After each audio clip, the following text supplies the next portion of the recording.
Hello, welcome to Insights from a Fractional CFO on Beard Bros Media. It's Ladies' Day or Ladies' Night from whichever time you're watching this, right, Dina? Yes. So first I want to say thanks to Bill, Jeff, and Brian of the Beard Bros. Thanks for putting these shows on. We love it. And the whole Beard Bros Media team, those folks that you don't see. Stay tuned on their website on Beard Bros Farms, PHARMS.com. There's a lot of events coming up. We'll all be hitting the road together, doing interviews as per usual. That's always really fun. As we all know, convention season, show season is starting. No more holidays. The holidays are over. Time to hit the ground running, right? So with that, my name is Rachel Wright. I'm with Verdant Strategies and 420 CPA. And I am here representing the fractional CFO side of things. And Dina, can you introduce yourself? Lovely Dina from Grass Goddess Consulting. Absolutely. Thank you, Rachel, so much for having me. Yeah, so I founded Grass Goddess Consulting. We consult with dispensaries on software and data. My background's in pharmaceuticals. I've been in the cannabis industry for almost 6 years now. And I'm really excited to be here and have this conversation about data and money and all that good stuff. Awesome. And how about you, Sonya? Oh, well, hi there. My name is Sonya. Rachel, thank you so much for having me as well. It is a pleasure. I am the founder and director of Acme Cannabis Consulting. What we do is provide operational strategy and advisory to cannabis businesses based on the data insights that we gather in a variety of ways. What is unique is that I'm coming from 10 years of hands-on cannabis experience. I did it all. I did cultivation, I did retail. The only thing I've never touched was processing. So I combine that knowledge with real numbers, and I help businesses save money this way. I love it. So I know data is not the most sexy topic in the world. People hear data and either they're really intrigued and enthralled, or they, turn around and head for the hills and, they just don't want to hear about data. So, but I actually think that data is a very sexy topic because it leads to the bottom line, right? And so if your bottom line is profitable, then your business is kind of sexy, right? And so, so I think therefore that data is very sexy and a really important topic to talk about because it's the ultimate profitability of your business, right? And so I want to chat about that a bit. Dina, do you want to kick that off? Sure. Yeah. And I think definitely first of all, I've always felt the data is sexy. I'm a data person through and through.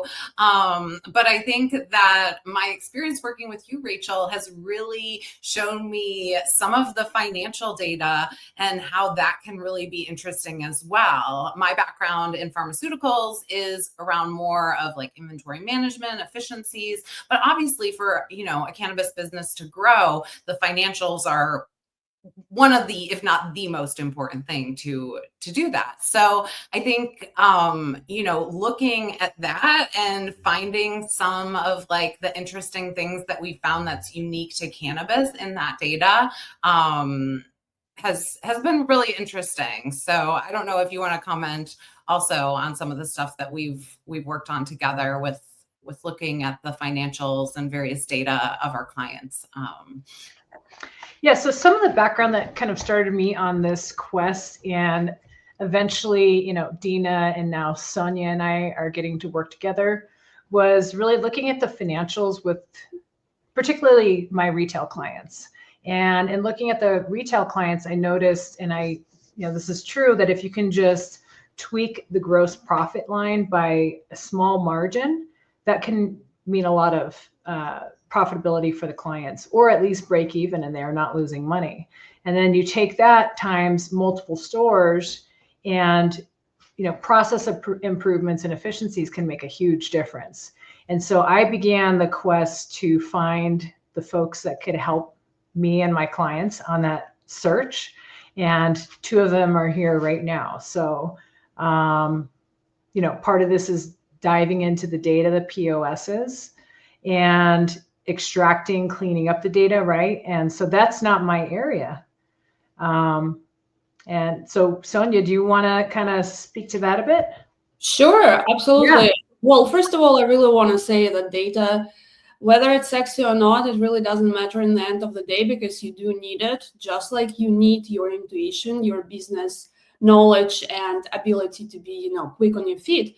Because without data, all of your anecdotes are just that's anecdotes, it's not information, and vice versa. Without the context into which you put the data, everything data-wise is just numbers. So of course it is important, and you cannot be a jack of all trades. That's why when Dina started talking about accounting, I'm just like, yeah, I kind of understand where the pains come from for accountants in cannabis, but I am specifically data-oriented person. However, I do understand that in the end of the day, data saves you money, because data, organized, transparent, visible, understandable, actionable, saves you money. It stops you from wasting your resources in a variety of ways. And you can even think, well, okay, 1%, if it's a small dispensary, what is that? What's the bottom line? Like $4,000 a month? It's nothing. It's someone's salary. So maybe people think that it's pebbles. It's not. It really is helping you to survive in a brutal cannabis market. Definitely. And I guess it depends on what your gross revenue line item is, right? And so, some stores are doing anywhere from, well, it depends on actually where you are. There's stores I work with in less populous states, but so their gross revenue is going to be a lot lower. So it's hard to kind of compare across the different geographical regions. But like, let's say you have like a $5 million store, for example, and you just make a small tweak that can make a world of a difference, right? And then if you have 10 $5 million stores, or if you have one $20 million store, these efficiencies in data and output and also analytics is huge, right? And so, Dina, do you want to speak to the integrity of the data, say, for example, in the POS systems, and why that's important and how that can add to the bottom line? Yeah, definitely. Data integrity is something that's really important to me. Coming from my background in pharmaceuticals, like making sure the data is what it says it is, that's paramount. And so, yeah, I think that one of the things that we've experienced together, Rachel, is, clients, when they're switching point of sale systems and the way that the software companies handle this data. So for example, there was a client I was working with over the summer. They switched from one point of sale system to another. And because costs is not required in the software, the company was just going to drop it when we did the import. And I was like, wait a second, we got to stop this right now, because if they lose their cost information, they have no margin information. They have no ability to see any of this financial stuff that we're talking about. So it's a big deal, and something that I think the cannabis community or industry doesn't totally understand, that these things are so important and that we need to keep this data clean and intact and traceable. What would have happened if the client hadn't been working with you and their data came over completely without costs, for example? They would have had to start from scratch and re-enter all of that information. And for a lot of clients, that's thousands of data points. It's not a small task. Right. Eventually, it's a huge headache. Eventually, sooner or later, you're bleeding money if you're not keeping your data organized and accurate. So in the end of the day, integrity of data is important, because sooner or later, it's going to turn into a big headache for someone if the data is not organized.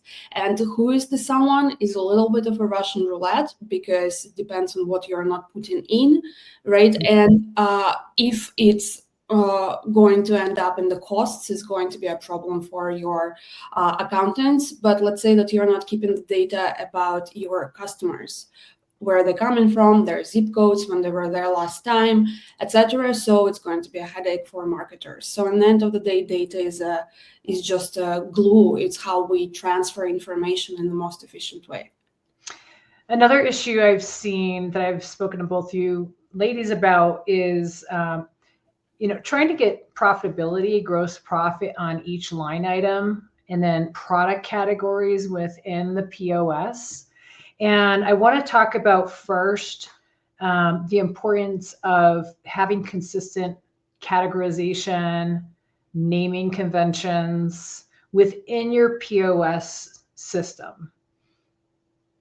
So do you want to chat about that? Why is that important that from the outset, when you're setting up your products and line items or SKUs, that you follow a certain naming convention and categorization trend?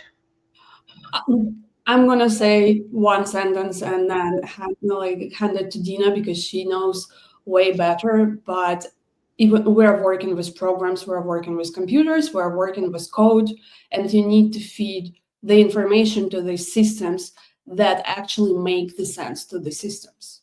So if all of my categories are all over the place, if my SKUs name one way, another way, it's Gorilla Glue in one way, GG4 in another, it's not going to read your POS correctly. So yeah, that's pretty much it. And I'm sure Dina has way more to say about it. I do appreciate that example though, because that Gorilla Glue example is real. I've seen Gorilla Glue, GG4, all these things so all over the place. And so, yeah, I think that's definitely a great example. And I think another good example, Rachel, I actually have working with your team from last week, very recently, is that if you don't have these categories lined up right, then when other people are using your data for things, for example, your accountants that are, making sure that you're paying your taxes correctly, then there might be some, variances there that don't make sense.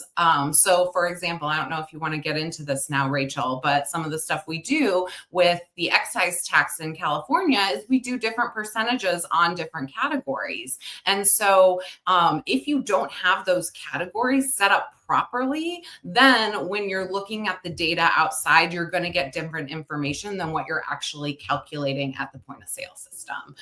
So it causes a lot of issues. Yeah. And so going back to, one of my difficulties was also trying, again, kind of going back to gross profit on certain line items and SKUs so that you can train your staff, your retail staff, your store managers. For example, the example I always use is like a vape, right? If you have 3 different SKUs, you don't know which one is the most profitable or which vendor is the most profitable, including credits, right? Because there's these credits that are very, very hard to track nowadays. If you don't know which product is the most profitable, and obviously the customers need to like it, how can you train your staff on which products to sell? So if we can't get down to the number 1, data integrity, and then 2, as a result of the data integrity and naming conventions, we can't get down to which SKU is the most profitable. How do we run our business, right? Exactly. Credits are Rachel's bane of existence. I'm like, how do we train staff to enter these credits properly? Well, and it's not that they can enter the credits properly. It's really just that the POS systems aren't quite designed yet for like an average cost system, right? And so, and also, unless we have a robust way to train the folks that are entering the SKUs within the POS system, how do you actually incorporate the credits from the vendors in there? My whole goal has been, let's just try to get true profitability per SKU so we can actually make some decisions, including what to sell, what customers like, what's best for the store to sell, but also reaching out to vendors and saying, hey, these credits aren't really working for us. So there's a lot of data points we can get, but without having the gross profit and training people on how to actually enter these SKUs, credits, anomalies, things like that, we just can't get there. And the POS systems aren't really designed. They're not that sophisticated yet. I'm sorry if people are watching this that are from said POS systems, but we need to get there, right? Mm-hmm. Absolutely. And I think no shade to the software companies because they're in a hard spot. They have to develop every different state. Mm-hmm. But yeah, no, we're not there yet. And there is a lot of room that we need to grow. And I think, hopefully they are listening and thinking about these things moving forward. Yeah. So Sonya, do you train, say, retail teams on how to enter these SKUs properly, how to design the product categories? Yes, and I think it is very important to also understand that every store is going to be a little bit different because people, how I said that it's important to put the consistent data in, but there is also another part where there are real people working with this data and it needs to be usable for them too, and they need to understand that, and they need to be absolutely clear why it is done the same way, not just following orders from someone that make no sense to them. So I do train my clients. I look at everything that they have in their inventory, at their branding, to understand where they stand with their brand, to understand who their competitors are, and I bring them the list of the categories that I think would work for them. I can give you a good example. Some people or some retailers would absolutely need to have their pre-rolls usual and pre-rolls infused to have two different categories. For some people, it really doesn't matter in the end of the day. So you decide it on case by case, and then you come to the team, I come to the team, and we talk through all of that, and we understand each other and make sure that this is working for them. And I make sure that this will work for accountants like you, for data analysts like Dina and myself. And we go from there. And it usually works very nicely because it makes everyone's life easier. Everyone's. So Sonya, you're working directly with some clients on, teaching them how to set up the systems. So do you want to tell us about how that's going? Yeah, I actually like doing that because, as I mentioned before, I was that client and I was that employee who had to get introduced to consultants and work with them. So I really understand all the grievances that cannabis industry workers have with consultants. That's why I think I can find common ground with teams pretty quickly. Because again, at the end of the day, I teach them how to be less stressed about their work, because all the systems that we implement, like POS organization, training on discounts, training on credit memos that Rachel and I discussed in our work, all of that ties to their peace of mind as well. And they also know that this is their project. They're going to run it after I'm done teaching them. And I just love working with the teams, long story short. Yeah. Love that. And Dina, I know you're working with, we're on some of the same projects together. You're working with some of our clients and really, really hands-on with them, which I absolutely love as well. Can you tell us about some of the things you're working on with them? Absolutely. Yeah.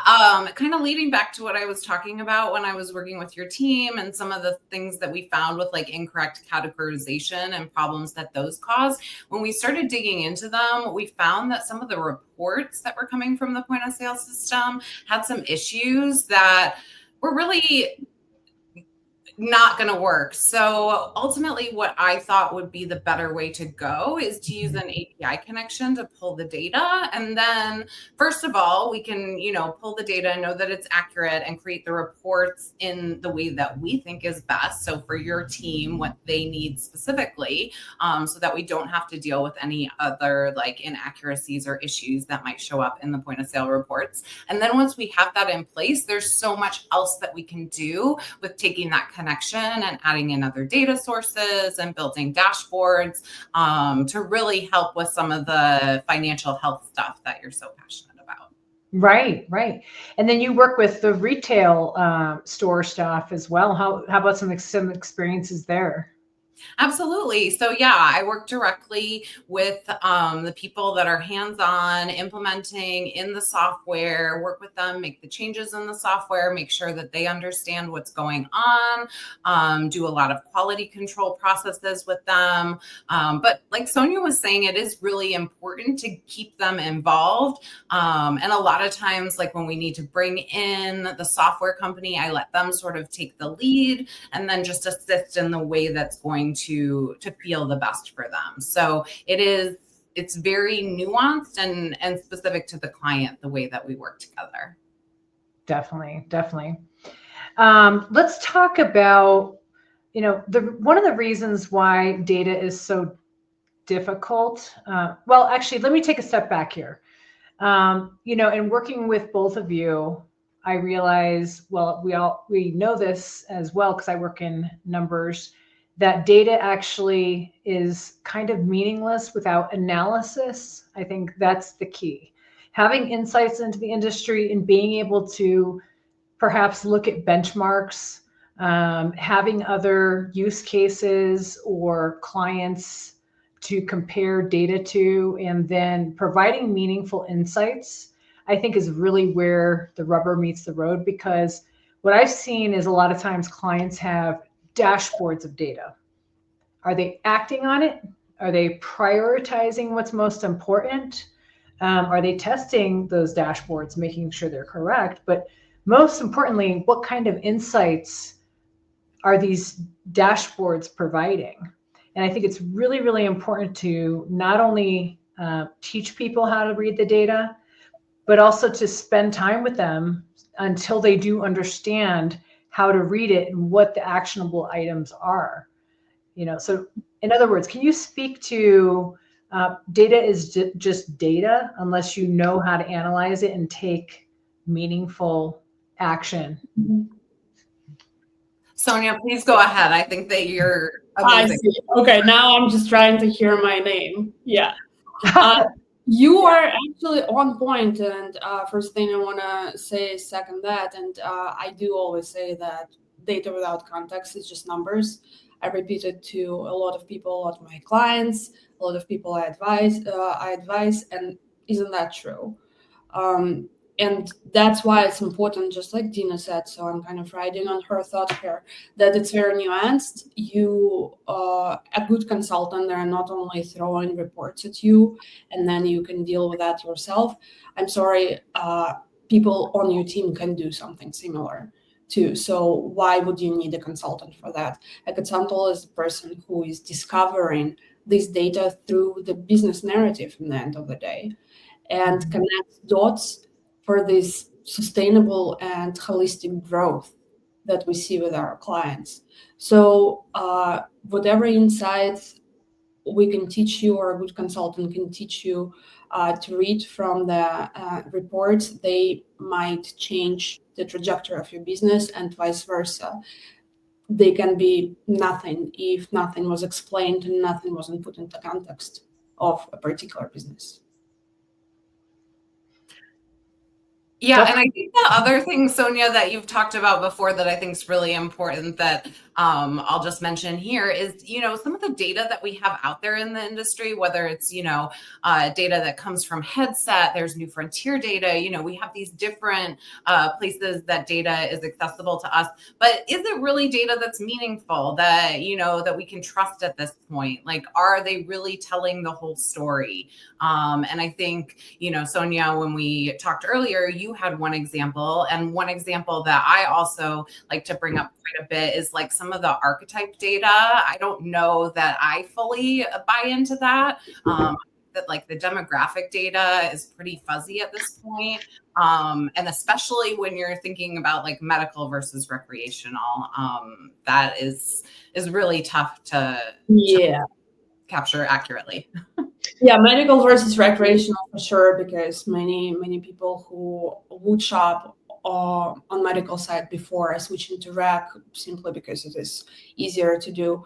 Yeah, but you are right. There are some examples of data. Usually it's the market data, and the problem with the market data, it is regulated differently than the data that you can get from your POS.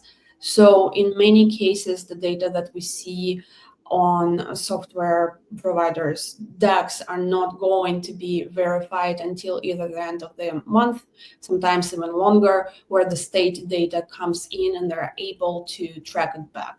And of course, there are some data is noisy, just like Dina said, because there are some things that you just cannot do with it. You cannot collect 100% of your state data. Is going to be 20 to 40% that is being analyzed, and who are the remaining 60? Is it really an equal distribution here? So take it with a grain of salt. And yes, you're right. Because of that, you do need to know the context in which you're looking at the data.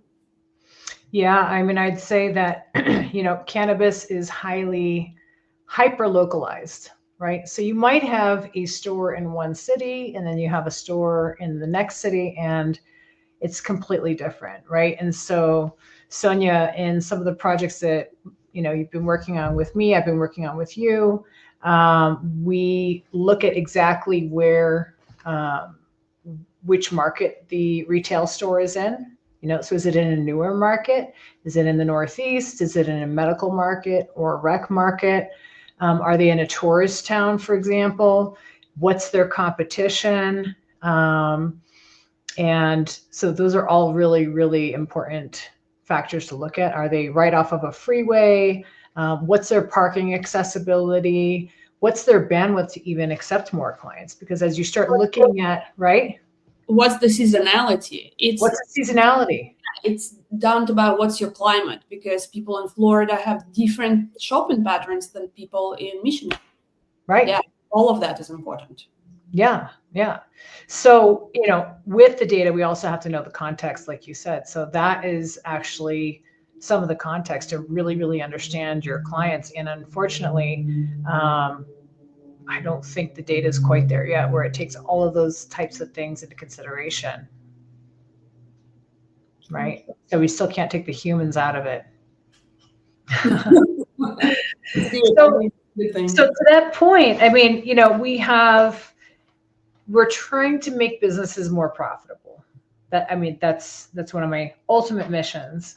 How do we help clients when they're working out of multiple different systems? For example, you've got your POS, and then you may have a business intelligence type software, and then you've got a benchmarking kind of industry data software.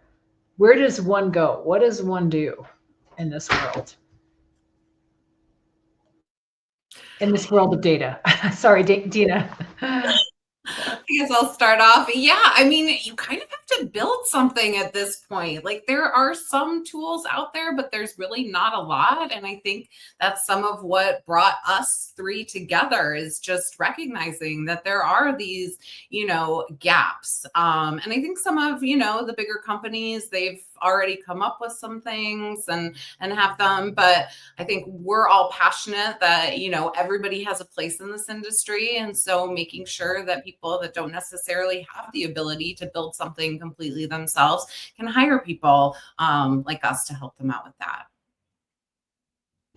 Definitely. And Sonya? Yeah. Yeah, you know how people talk about stacking their supplements if you go and Reddit, and everyone is sharing that they're doing vitamin D and then some obscure ashwagandha mix, and they just trying to find the perfect solution that works with their body. I think it's a direct analogy for a cannabis business. Ask anyone, they're going to give you a different answer on what's working for them together. It is like stacking your supplements. Yeah. In your software. Yeah, I think we've all been on this quest, and we're brainstorming with some folks that aren't even on our podcast today. So definitely stay tuned there. Sonya, do you want to chat about maybe some of the retail insights reporting that we've been working on, and then maybe chat a bit about the dashboard that we've been talking about. Oh, I think that I will just give a short overview on what we are working about right now, because the dashboards is a ball that we're going to throw to Tina to deal with. Yeah, so Rachel and I have been working together with a couple of clients now. It's going great, Rachel. I really appreciate the opportunity to learn from you and to have fun while doing it, because it's fun work here. So what we do the general audit of their inventory health and the POS health. But in the end of the day, other things kind of fall under this category because everything is tied together. So we do it top to bottom. We collect data, we clean data, we make data just noiseless, at least as much as possible. And then we'll look at all the patterns from the beginning of your operations, from your day one till yesterday. Of course, it takes some time. So yesterday becomes like till 2 weeks ago when we presented. But in the end of the day, we'll look at everything, we understand how they categorize. You can immediately see how well the inventory is maintained, how well the POS system is maintained. Just looking into that, you can pinpoint exactly how the business is doing in general, down to morality of staff, right? Mm-hmm. Like feeling about that. And we do that, and we come with very concise reports that is still quite long.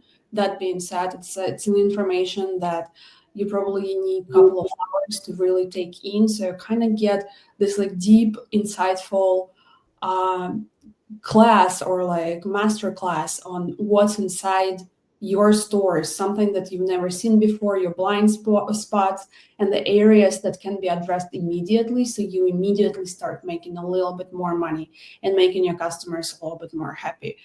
And we'll look at this data and we decide what are the next steps, the easy steps, and then the hard steps. And we're trying to understand everything. We're trying to understand how many SKUs are actually profitable in your stores. We're trying to understand what's your ideal perfect burn rate is. We're trying to understand whether or not you're scheduling your sales stuff properly, all of that. And then you just get it and you can get to work. I love this moment of giving the report to the client.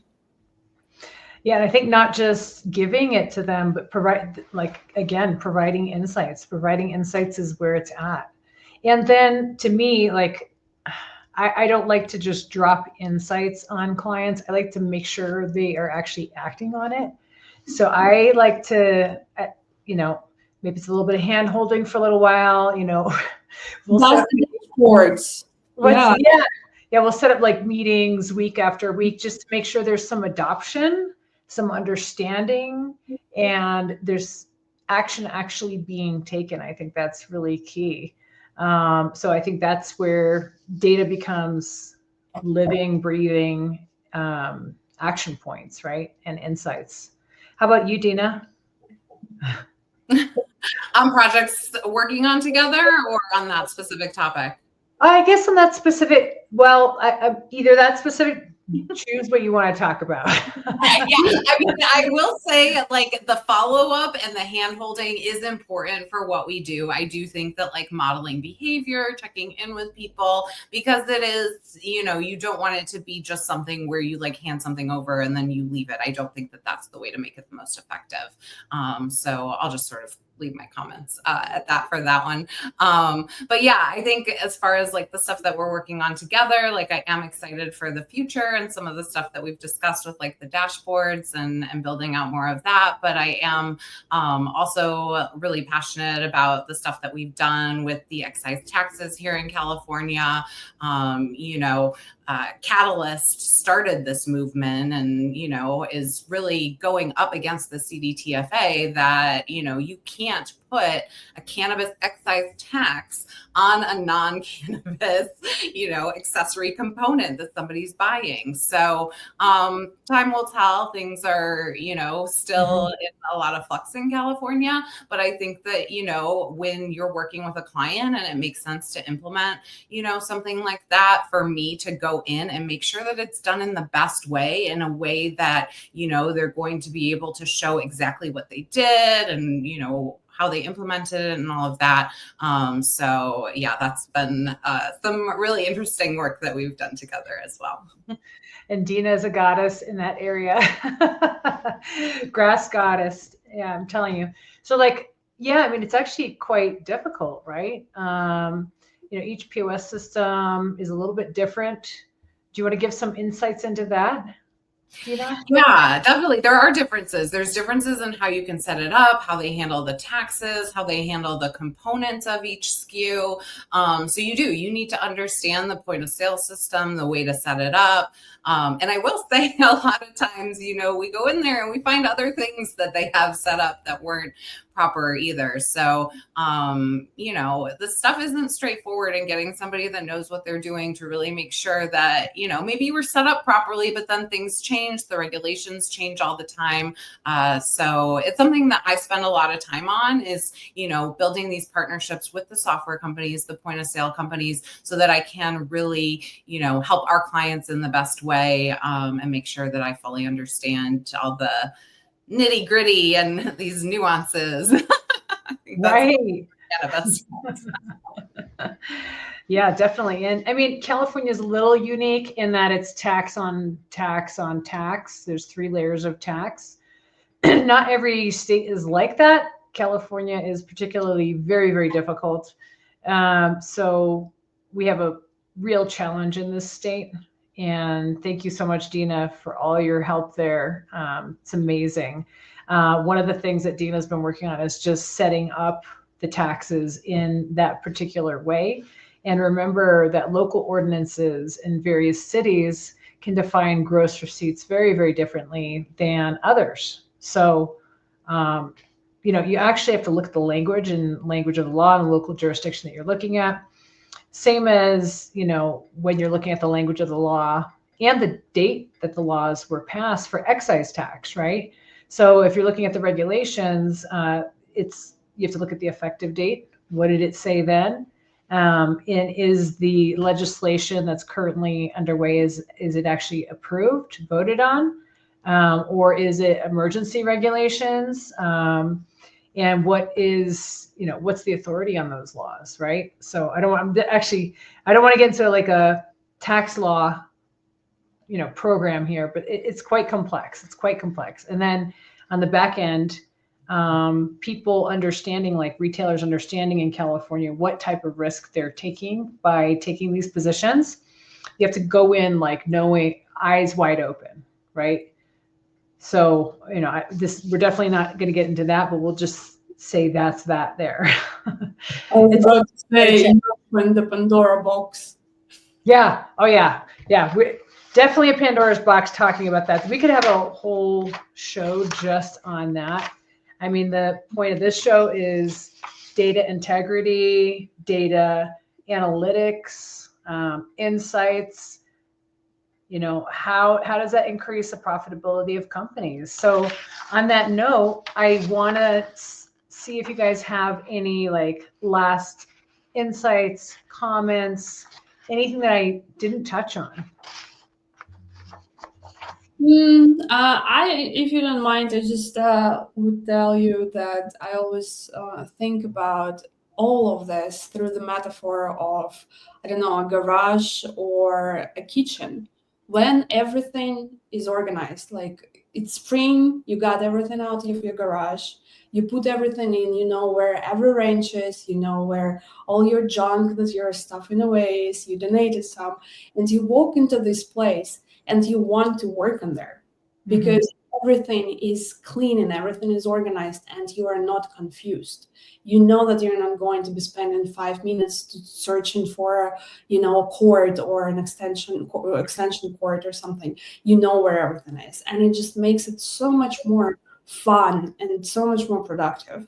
So that is kind of what I feel about I do with businesses through the data, is just making sure that it's just pleasant to work with in the end of the day too.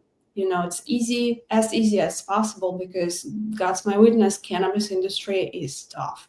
So I just wouldn't make it a little bit easier. Yeah, definitely. How about you, Dina? Totally. And nobody likes clutter except for a hoarder. And we don't need hoarders. Yep. the way you put that, Sonya. That definitely resonates.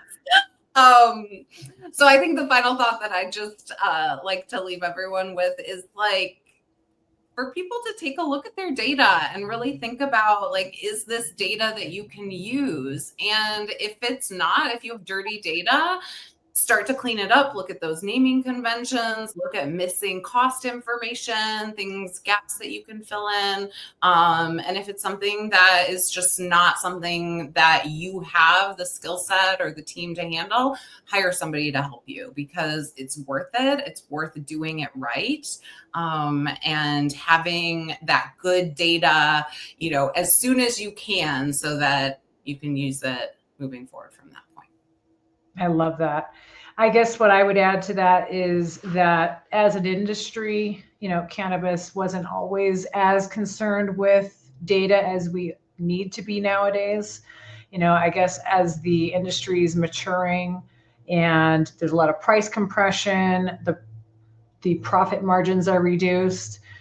It's more important now more than ever to take this seriously and to operate a real business. Especially if you're in more mature markets, getting your head around the data. Like, I have clients that have been in the industry for a long time, and they're just now really learning to respect it.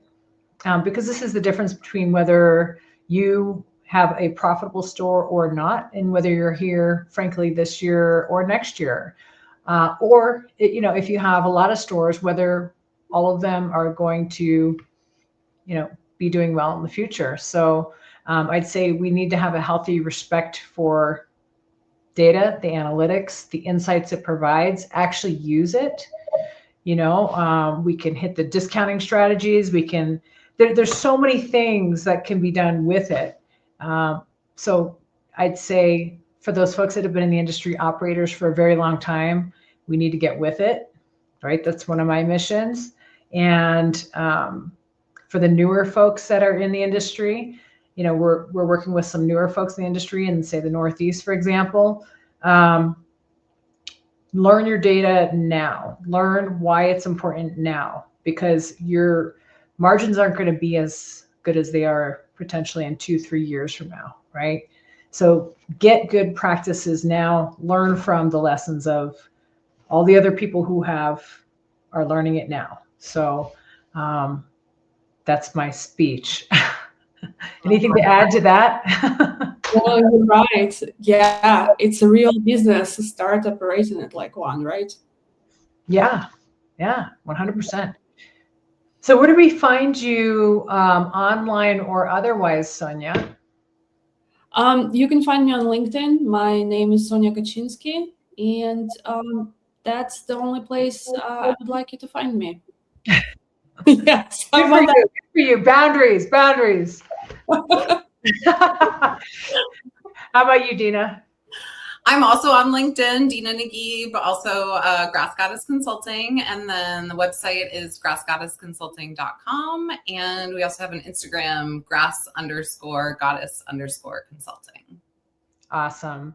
And then, we have a ton of events coming up. So you'll see us at, the NECANs, where else? We're going to a lot of different places. Hall of Flowers, there's just a lot of conventions and events that are kicking off. Show season is about to start, so we'll see y'all on the road as well.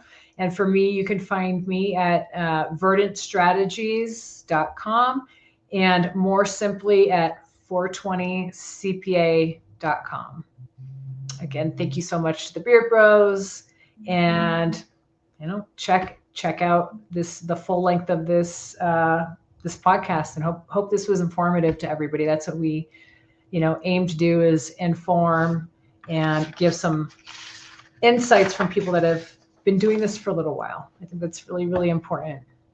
Thank you so much. Thank you for having me. Thank you, ladies. Yeah. Appreciate it.